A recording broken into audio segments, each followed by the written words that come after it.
Thanks for joining me for another installment of my vlog. Today we're going to be talking a little bit about animals.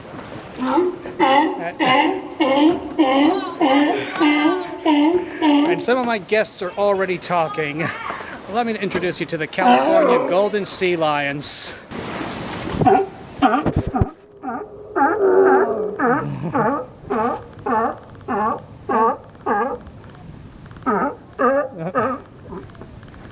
Thank you for that commentary. These beautiful animals you can find here at the pier all year round. They're beautiful, they're strong, come in a variety of sizes, and they are incredibly powerful. Now, while they look very docile and quiet and comfy right now, don't let that fool you. If they wanted to, on land, or of course in the sea, but on land they can move fast.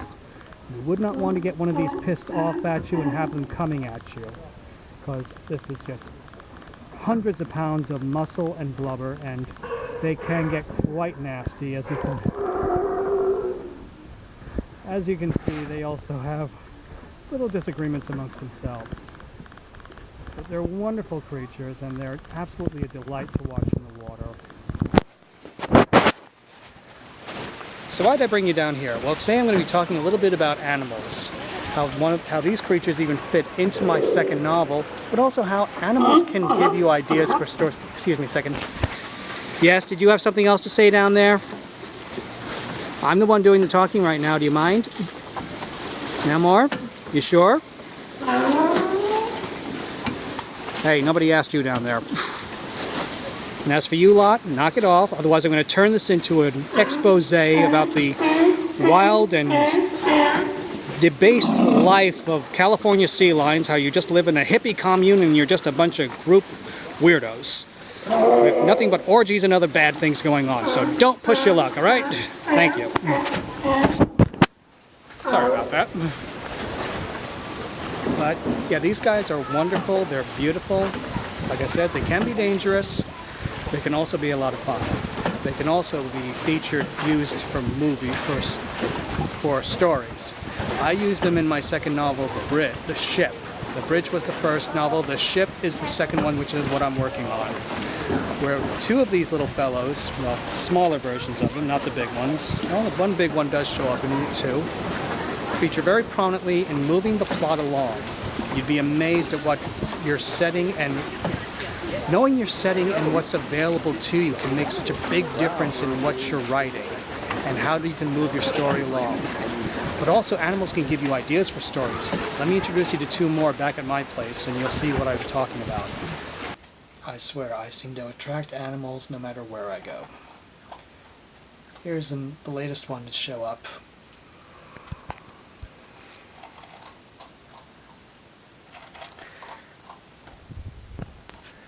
I call him Scruffy, after the janitor in Futurama, and he is just the scroungiest looking raccoon I've ever seen in my poor life.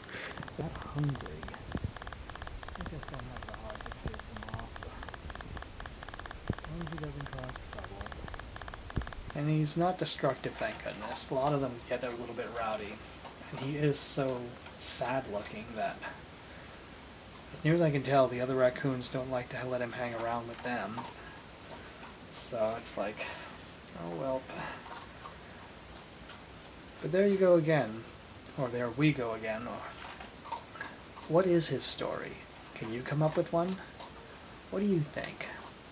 Maybe you can come up with some ideas or suggestions, and maybe you can use them in your own writing. Just the experience of having him showing up like this is probably going to end up in one of my pieces, but what kind of stories do you come up with for him? What can you come up with? I'd like to hear more about it. Remember, we've always got comments down below. I want to introduce you to another one. This one is called Quincy. Hello, Quincy. Quincy? Yes, hello, sweetheart. Yes, how are you, sweetie? This is Quincy. She's the outdoor cat that we take care of. She's not really ours because she won't let us adopt her officially and make her an indoor cat. There's Scruffy in the background. He found the food I put out for him earlier. But getting back to Quincy, now her story is something else entirely. When she first came to us, I thought she was just a feral cat, because she would not let me touch her for anything. Come on. Oh, you getting camera shy? No, you're a sweetheart. Yeah, you're a sweetheart. She was very shy when I first met her. She started appearing here on our porch when we were taking care of another cat. And this one started showing up, and she was so skinny, she was bones, for crying out loud. Thanks for the butt shot. Very elegant. You're gonna make me work for this, aren't you? Oh, stop it. As you can see, she still gets very skittish, even with me. When she first came to us, like I said, she was skin and bones, and she would come up here on the railing over here and would just hang out there. But as soon as I came out, she would not come near me. She'd take off. She was afraid. So I had every reason to believe she was a feral cat when she first came to us. But it turned out there was more to the story. Quincy lived in the apartment that I'm living in right now. It turned out that her story went like this. One night, some raccoons got into the apartment, where this apartment she was living in. Now, Quincy was living with a dog as well as her owner. God, you don't want to stay put, do you? And the raccoons and the dog got into a huge fight. It was a bloody mess. The dog landed up in the hospital. I'm serious.